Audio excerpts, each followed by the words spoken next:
Assalamualaikum, selamat siang semuanya. Waalaikumsalam, selamat siang Ibu. Baik, alhamdulillah siang ini kita dapat melakukan pertemuan mengerti pelajaran IPA. Nah, hari ini untuk menyambut hari, bagaimana jika kita mengawali kegiatan dengan berdoa.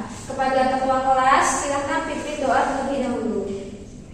Baik Ibu, sebelum kita memulai pelajaran hari ini, mari kita berdoa menurut agama dan keyakinan masing-masing. Berdoa dimulai. Selesai. Ibu lihat untuk meja kalian sudah penuh semua. Ibu rasa tidak ada yang izin. Iya Bu, ada saya. Baik, sudah. Baiklah, kalau begitu langsung saja. Ibu mau bahas sesuatu yang urgent di kelas ini. Pagi siang ini tadi ibu dengar kelas ini terkena razia rokok. Ayo, siapa di antara kalian yang kena razia rokok? Yazid. Oh, Yazid. Sini Yazid, maju dulu ke depan Yazid. Oke deh Bu. Sejak kapan kamu mulai rokok Yazid? Aduh, dari kemarin Ibu. Enggak ada Ibu, saya merokok dari sekarang kita kelas 8 ya. Saya dari kelas 6 dulu. Waduh, sudah lama juga ya. Gitu.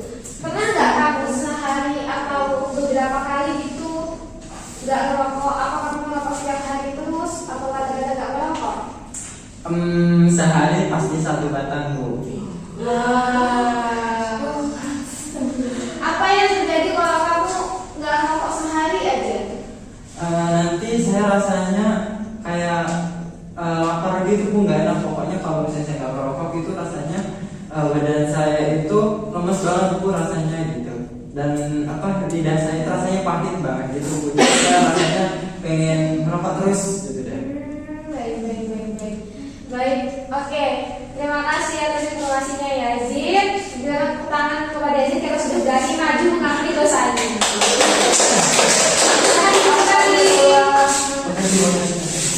Nah, coba deh kalian perhatikan ya wajah Yazid. Ada yang berbeda nggak? Apakah bibir dia warnanya berbeda dari bibir kalian? Beda. Beda. Warnanya lebih hitam. Iya, bibir saya pink. Bibir Yazid lebih hitam. Atau di sini ada tidak yang orang tuanya merokok juga?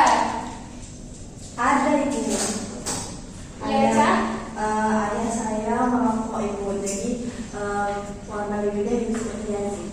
Nah, perlu kalian ketahui bahwa bibir hitam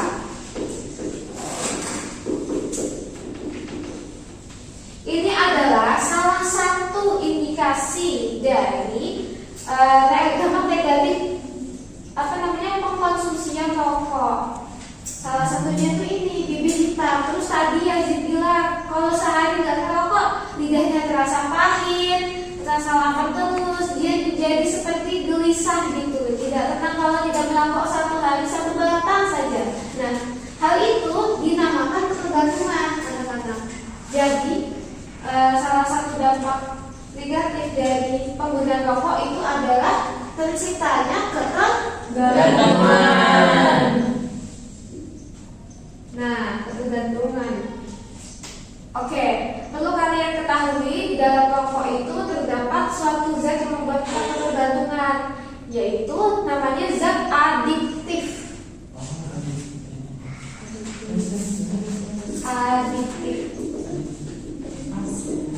Zat adiktif. Oke. Nah, kalau tadi kalian mengetahui bahwa di dalam rokok itu terdapat zat adiktif yang menciptakan ketergantungan, maka ibu mau mengingatkan kalian mengenai tugas yang ibu berikan semalam.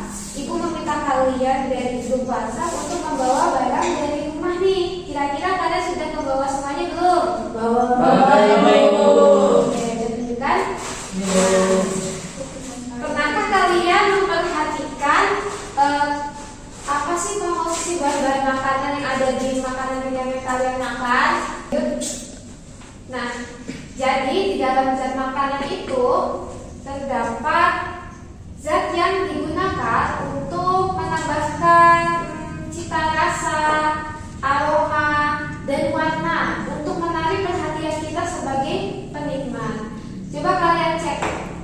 di dalam kemasan, di balik kemasan makanan ringan yang kalian bawa di bagian label komposisi, apakah ada nama-nama yang kalian pahami atau yang kalian pahami deh yang tidak asing di telinga kalian?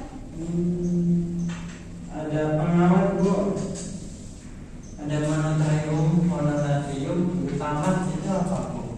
Nah, itu jadi kebanyakan di makanan kemasan itu memiliki komposisi yang terdengar asing di telinga kita seperti tadi monatrium, glutamat.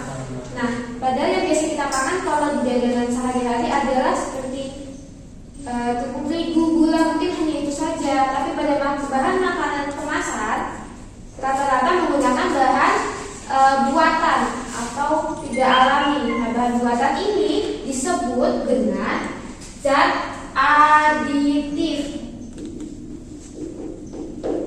Bedanya, jangan sampai salah, namanya hampir sama. Yang pertama ada zat aditif dengan huruf K di tengahnya, yang kedua ada zat aditif tanpa huruf K. Walaupun nama mereka terkesan sama, tapi kedua zat ini memiliki fungsi dan akibat yang berbeda jika kita konsumsi. Seperti itu. Jadi bisa kita simpulkan bahwa hari ini kita akan mempelajari mengenai zat aditif dan adiktif.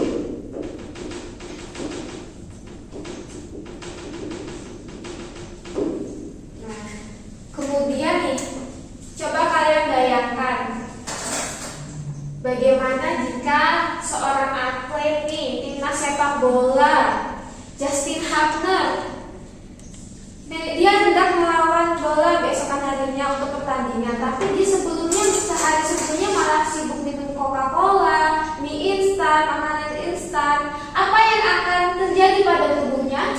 Lemes. Benar, sini jawab. Tentu dia akan lemas karena dia malah memakan makanan yang banyak sekali kandungan zat aditif buatan daripada makanan yang mengandung bahan-bahan alami. Oleh karena itu, kita harus mengetahui mana saja zat aditif yang bisa kita makan atau bisa kita konsumsi secara batas wajar dan mana zat adiktif yang dapat merugikan tubuh kita. Sampai sini paham? Paham, Ibu. Nah, kemudian Ibu akan membagikan kalian menjadi 2 kelompok yang masing-masing berisi 3 orang. Ayo coba kalian mulai membentuk kelompok berisi 3 orang. Kita mulai dari Yazid, Lulu, dan Jessica menjadi 1 kelompok. Kemudian Mutmainah, Eca, dan Cindy jadi 1 kelompok.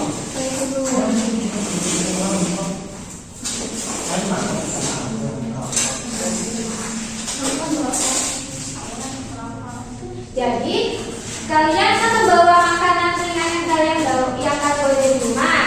Tugasnya adalah kalian mengidentifikasi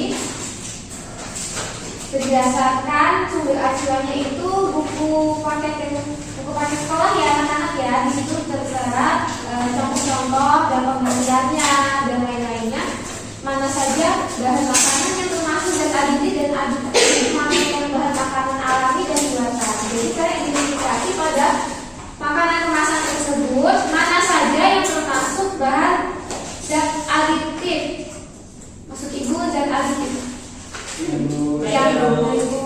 yang alami maupun yang buatan. Kemudian apa dampaknya bagi tubuh kita jika kita mengkonsumsinya secara berlebihan misalkan. Baik Ibu beri waktu. Nanti tugas kalian akan dikumpulkan dalam bentuk mind mapping. Ibu beri waktu sekitar 45 menit, cukup panjang waktunya. Jadi gunakan waktu ini sebaik mungkin ya anak-anak. Baik, Ibu. Oke, baik.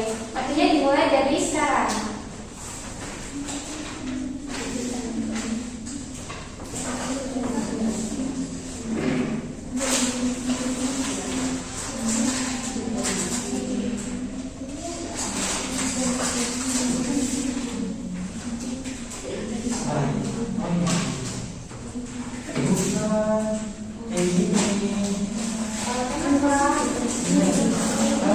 jenisnya kan cara bawa paketnya kan. Oh ya, kita lihat di sini ada yang warna warni.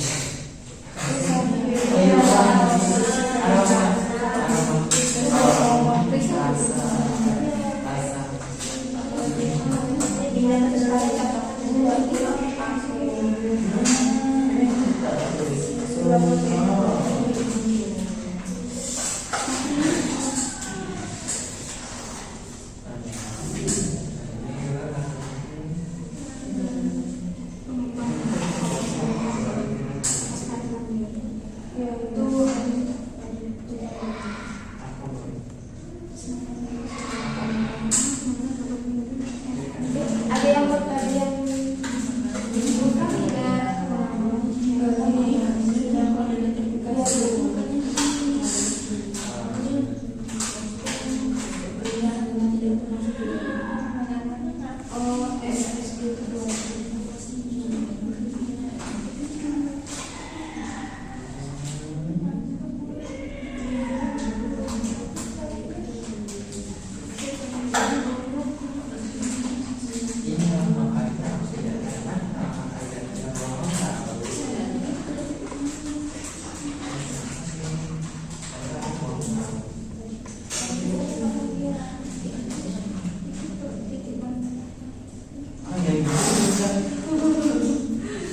Ibu, ini kita sampai berapa menit ya waktunya? 45 menit. Waktu menunjukkan sisa 20 menit lagi untuk kalian mengerjakan tugasnya. Baik ya Bu, ya. Bu, kita boleh nyantek nggak Bu? Gak boleh, maksudnya gak boleh. Ini ya.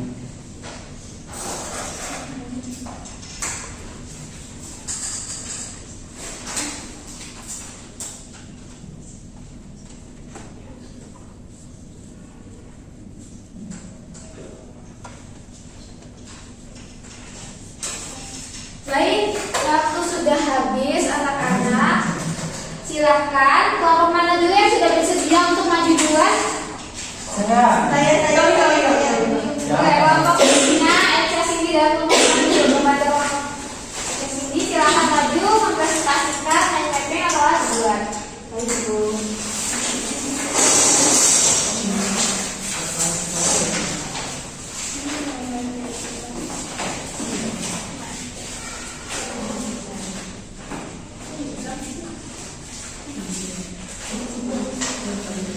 Baik, kami buka. Assalamualaikum warahmatullahi wabarakatuh. Waalaikumsalam warahmatullahi wabarakatuh. Perkenalkan, kami dari kelompok pertama, kelompok maju pertama. Jadi, perkenalkan saya selaku moderator, nama saya Cindy Putri Biskarsani dan rekan saya Eca, serta rekan saya Maina.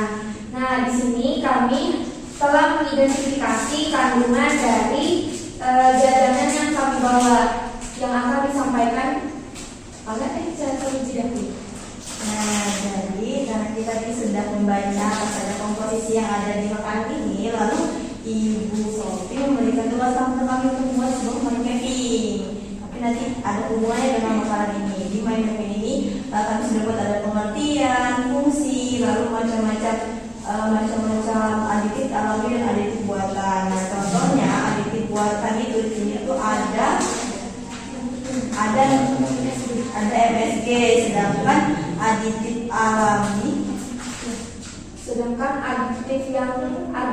yang alami itu di sini kami menemukan garam, terus ada merica dan bawang putih. Kemudian untuk yang senyawa yang penyedap buatan itu kami menemukan senyawa monosium glutamat atau SMG dan monotrium glutamat. Nah, selain itu juga ada jenis-jenis dari zat aditif dan juga jenis-jenis pewarna alami. Baik, mungkin segitu saja hasil dari pengamatan kami dan juga peta konsep yang kami buat berdasarkan yang kami telah. Apakah dari teman-teman ada yang masih bingung atau ada yang ingin ditanya? Silakan. Cukup. Sepertinya teman-teman sudah mengerti. Baik, bagus sekali telah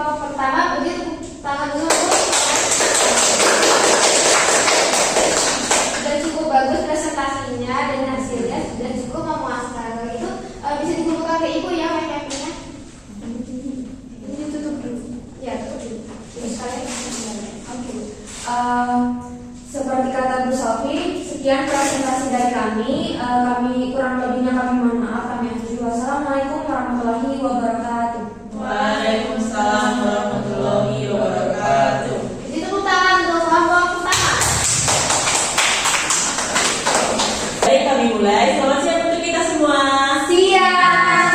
Kami dari kelompok 2 dengan saya sebagai moderator saya Jessica dan rekan saya ada Yajid dan ada Dulu. Nah, di sini kami akan mempresentasikan hasil dari mapping kami.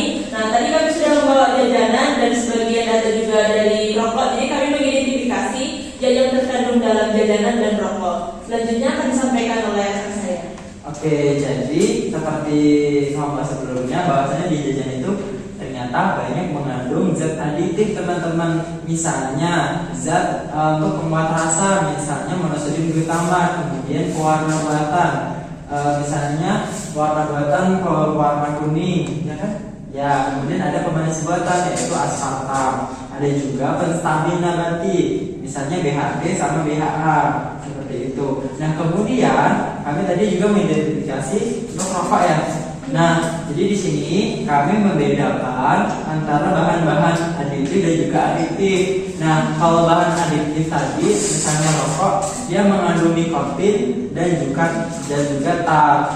Nah, selain itu juga di mapping ini ada dampak-dampaknya nih teman-teman, bahwasanya zat aditif itu dia berdampak baik kalau misalnya dikonsumsi dalam jangka yang aman. Jadi ada batas-batas tertentu yang bisa ditoleransi oleh tubuh manusia. Sedangkan zat adiktif itu adalah zat yang bisa menimbulkan ketergantungan apabila kita konsumsi. Contohnya salah satunya adalah rokok. Dan tentu saja banyak sekali contoh-contoh lainnya. Tadi kami mencari sumber di literatur, contohnya apa tadi? Ada Narkoba, Ada rokok, dan juga ada amfetamin, dan lain sebagainya. ya, dan banyak pil-pil lainnya nih yang bisa menimbulkan ketergantungan. Oke, sekian dari hasil presentasi kami. Bagaimana dengan teman-teman yang lain? Apakah ada yang ingin ditanyakan atau menanggapi dari hasil presentasi kami? Bagaimana dengan kelompok 1? Ya, dari Ibu Minah terlebih dahulu. Oke, baik, terima kasih sebelumnya. Saya ingin bertanya kepada si pelaku sih sebenarnya. Ingin bertanya kepada Yazid, kan Yazid sendiri kan merokok. Terus jadi terangin tentang rokok, kemudian tentang dampaknya, terus tentang isi kandungan dari si rokok. Nah, ingin bertanya, menurut Yazid, apakah setelah Yazid tahu dampak rokok, apakah akan berhenti atau tidak? Oh iya. Nah, Terima kasih. baik, terima kasih atas pertanyaannya. Mungkin bisa langsung dijawab oleh rekan saya karena dia telah mengetahui mulai dari pengalamannya sendiri ya. Jadi langsung dijawab aja. Bagus pertanyaan Ibu Maina. Oke, terima kasih buat Maina. Mungkin setelah hari ini saya juga menambah pengetahuan baru saya bahwasanya rokok itu tidak baik untuk tubuh saya. Mungkin ke depannya saya akan berusaha untuk meninggalkan konsumsi rokok. Cukup.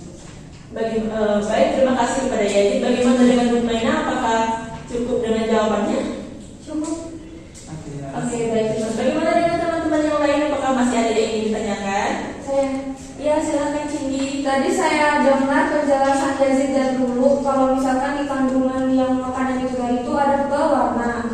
Nah, kalau misalkan kita kan sering beli jajanan pasar, nah itu kan ada warna hijau, warna merah, warna kuning. Apakah itu termasuk zat yang disebutin tadi? Itu berbahaya gimana? Kan itu dijual dan sering kita konsumsi buat sarapan. Oke, baik. Terima kasih atas pertanyaannya. Silakan dari teman-teman. Bagaimana?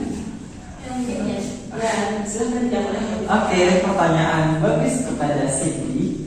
Jadi, seperti yang saya jelaskan sebelumnya, bahwasanya memang zat-zat pewarna, terus kemudian penstabil nabati, segala hal yang tidak alami atau buatan di makanan-makanan jajan-jajan yang bisa kita konsumsi itu memang ada benar adanya.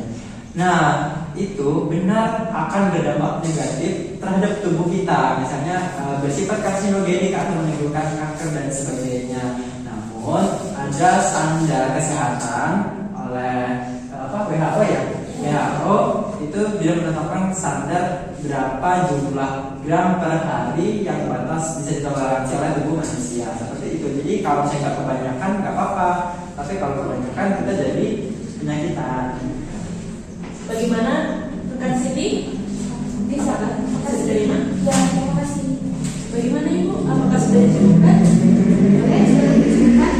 Oke, mungkin sekian yang dapat kami presentasikan dari hasil diskusi kami dan penyanyi kami.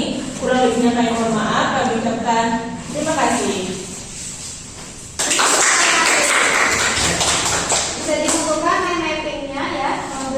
Baik Ibu. Terima kasih Ibu. Ya, ditepuk tangan lagi untuk kelompok 2.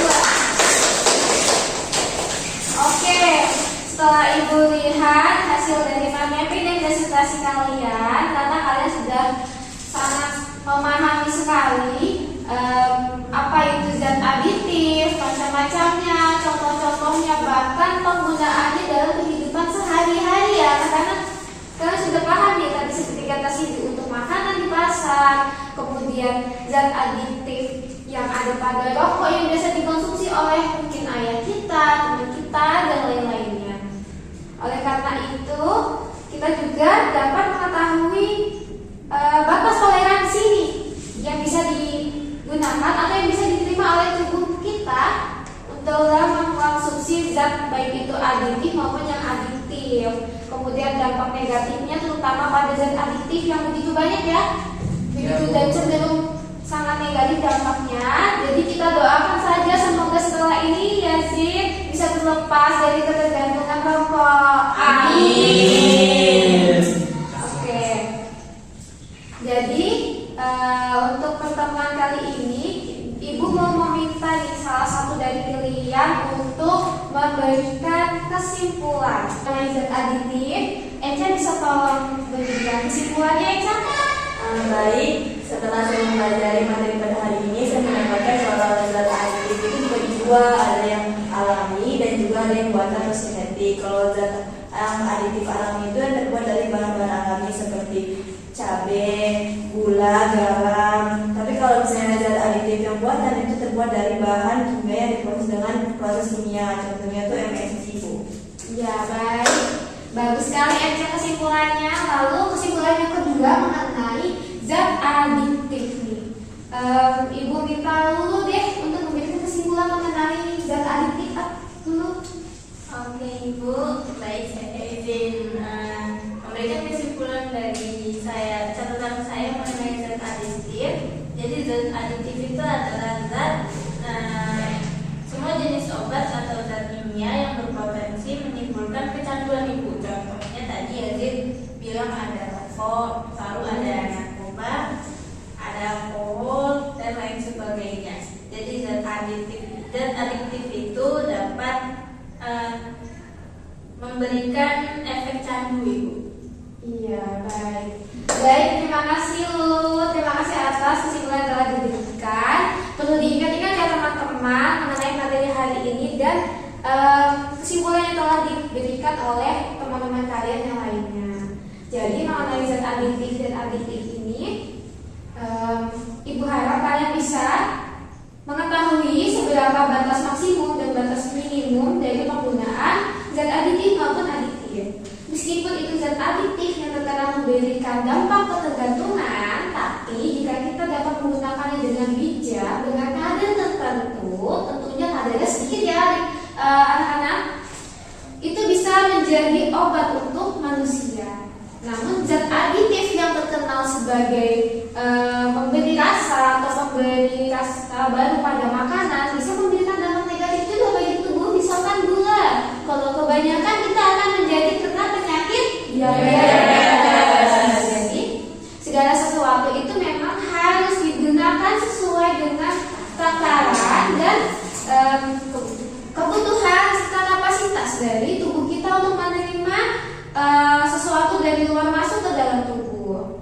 Jadi semoga kita semua terhindar dari zat aditif yang berbahaya dan dapat menggunakan zat aditif senormalnya saja. Baiklah, untuk materi hari ini Ibu cukupkan. Untuk selanjutnya kita kita mari berdoa kepada ketua kelas, bisa dipimpin doanya. Oke, baik. Sebelum kita mengakhiri pembelajaran hari ini, mari kita berdoa. Menurut ceknya masing-masing, berdoa dimulai.